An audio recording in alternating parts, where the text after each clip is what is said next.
Okay, so last section. Supplemental wages. So this is if you have like a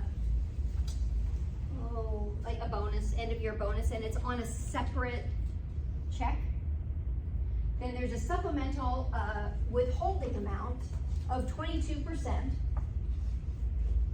for that payment. Now, you can also, if you include it with just a regular pay period, then you just lump it all in and you use the other method that we went through at the beginning of class for figuring withholding, right? But if it's not, you withhold just at a flat 22%, okay? Bonuses are subject to income tax and Social Security, Medicare tax, just like any other type of earned income.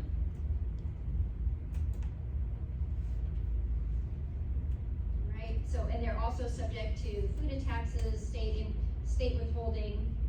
Not every state has income tax, so some states don't have withholding, but if they do, it's also subject to withholding. That one's, I mean, all I really want to say is it's 22%. Backup withholding. All right, so backup withholding is sort of it's a stopgap method of withholding. The IRS requires payers to withhold from payments that would ordinarily not be subject to withholding if the taxpayer doesn't provide certain information. So for example, interest income at your bank account.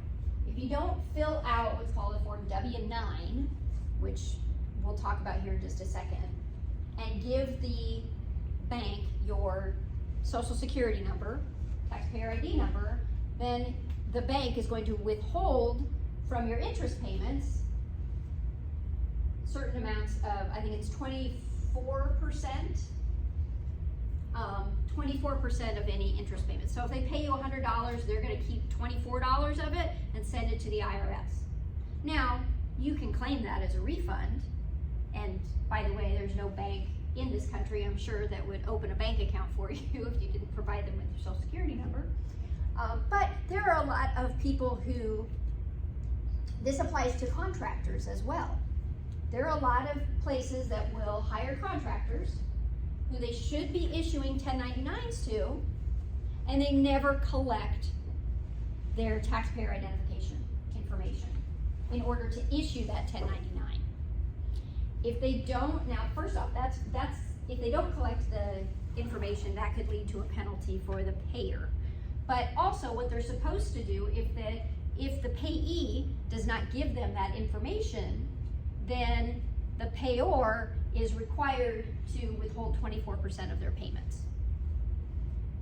Now, it's kind of a pain because they're withholding 24%, but they don't have your Social Security number. So it's really hard to attach that 24% to your IRS account, right? So if you don't, backup withholding is required if the taxpayer does not furnish a TIN, taxpayer ID number. That would include Social Security number. If the taxpayer furnished an incorrect taxpayer ID number, if the IRS informs the payee that they are subject to backup withholding because they failed to report any interest or dividends on a tax return. So this is kind of the penalty, you're going to have 24% withheld because you didn't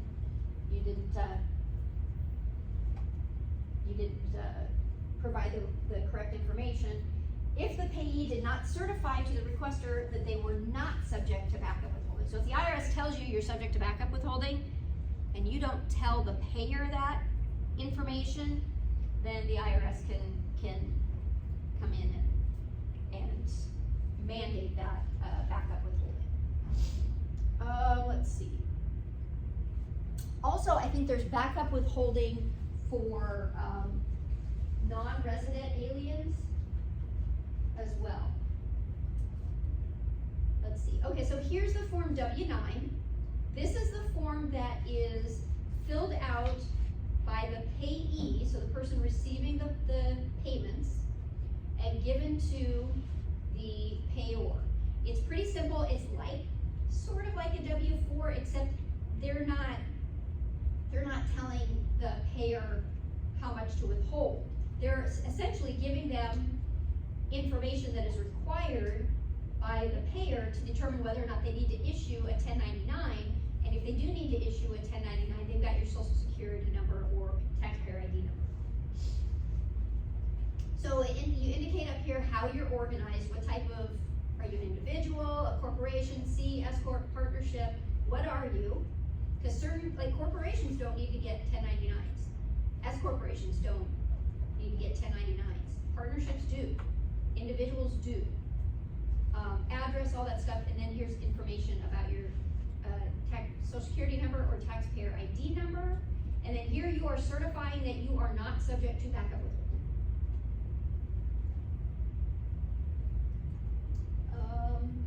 Okay. Real quick. Hey, we're almost done.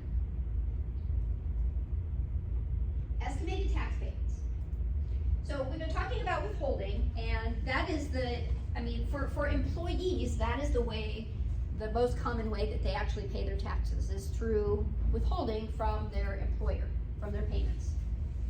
However, there are a lot of individuals who are not employees. They've got other types of income, usually like retirees is what I think of, or self-employed individuals. They don't have withholding. So instead of having the withholding, they use estimated payments, also known as quarterly payments. Funny thing, I don't know why they call it quarterly payments, because they're not actually paid exactly quarterly. The schedule is not quarterly, but that's how most people think of them. So there are certain requirements for making estimated payments. If you meet one of these requirements, so if you did not pay in the year at least 90% of the tax that's shown on your current return. So you owed $10,000, your liability is $10,000, but you paid $8,000 during the year. You may be required to make estimated payments. You'll also be subject to a penalty because it was over 1,000. Or whichever is the smaller of these, 100% of the tax shown on last year's return, because that takes into account any surprise income that you got this year. The prior year, if the AGI shown is less than or equal to $150,000 for married filing jointly, or $75,000 for all others, or if it's more than those amounts, 110% of the amount shown on last year's return. So if last year you owed $10,000, you didn't pay at least 90% of the tax shown this year, and your AGI is over $150,000, is married filing jointly, so you owed $10,000 last year and you didn't pay at least $11,000 this year, then you'll have to make estimated payments, plus you'll be subject to a penalty. As long as you follow these, you won't have to make estimated payments though. This is if you have withholding though. There are certain individuals that automatically make estimated payments every year because there's no other way for them, like they don't have the income withheld from anything. Self-employed individuals, partners in partnerships, they don't have any way to have those amounts withheld, so they make estimated payments. So it's just another way to get that money to the IRS when you don't have a means of having it withheld. These are the dates that they're due. So you'll see they're not quarterly exactly. April 15th, the first payment's due. June 15th, that's 2 months later. September 15th, and then January, and this is for this year. So again, it's going to be due on the due date or the next business day after. And then you use a voucher. Actually, most people make the payments online these days. But the voucher that's used looks something like this. So you just put in the amount. And then you make it every quarter. Usually it's the same amount. It could be different though. All right.